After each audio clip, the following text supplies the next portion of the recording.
Nous, les jeunes de la révolution africaine, nous venons dire à la face du monde et nous venons dire à la République démocratique du Congo tout entière que nous soutenons et nous saluons la position du chef de l'exécutif provincial du Kasaï central à la personne de son excellence M. Moïse Kamboulo Nkonko, laquelle de position montre sa volonté de voir cette province prendre son envol sur les ailes du vent de la démocratie, du développement et du changement, tout en disant clairement au chef de l'État lors de son passage ici à Kananga que tout était prioritaire dans cette province et que rien n'a marché jusqu'au jour d'aujourd'hui et que rien ne semble marcher jusqu'à l'heure qu'il est. Et tout au Kasaï central mérite l'attention particulière du chef de l'État, chose qui jusqu'ici n'a pas été remarquée.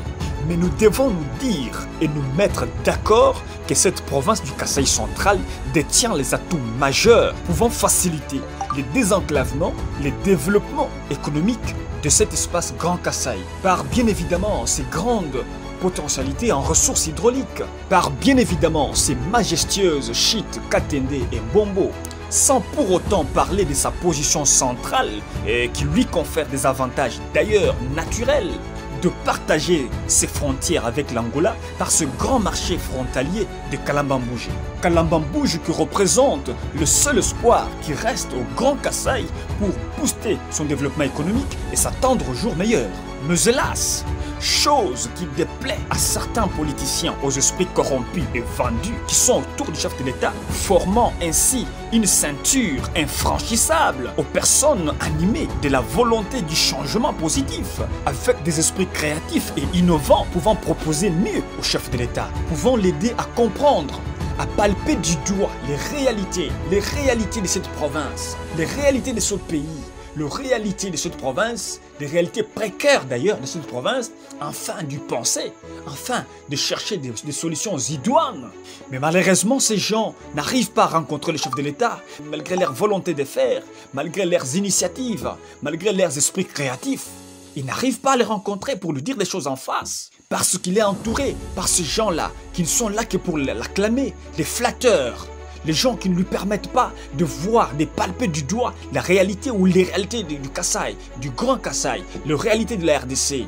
Ces gens qui sont là pour l'acclamer, ces gens ne veulent pas entendre la vérité, mais la vérité finira par triompher. Voilà ce qui nous indigne, voilà ce qui fait de nous une génération en colère. Nous voulons dans nos pays, dans nos provinces, dans nos pays africains, dans nos provinces, les hommes qui peuvent dire si haut ce que les autres disent si bas.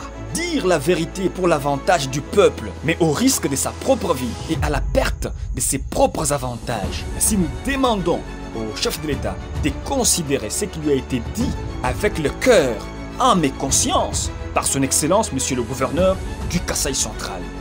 Et lui demandons également de mettre à la poubelle tout ce qui lui est raconté à longueur de journée par son entourage, qui ne l'aide pas d'ailleurs, mais qui plutôt veut le voir échouer. À la tête de ce pays, de cette province, nous voulons un leader, un visionnaire, un homme, une femme qui a une idée, qui a une stratégie, des valeurs, des idées, une équipe, un programme, un projet de société, un homme qui n'a que sa poche pour l'achat de voix et la manipulation des consciences. Ainsi, nous réitérons notre confiance, notre soutien indéfectible au gouverneur du Kasaï central, l'homme du moment, le sang de la révolution, le frère de Lumumba, le frère de Jean-Pierre Sasenga. La flamme de la révolution s'est allumée. Personne ne pourra l'éteindre. JR Afrique, nous sommes une révolution. Nous sommes une génération révolutionnaire. Nous sommes une génération en colère. Que vive l'Afrique, que vive la RDC, que vive le Kasaï central, que vive les jeunes de la révolution Afrique. JR Afrique, la patrie ou rien, la patrie ou la mort, nous vaincrons.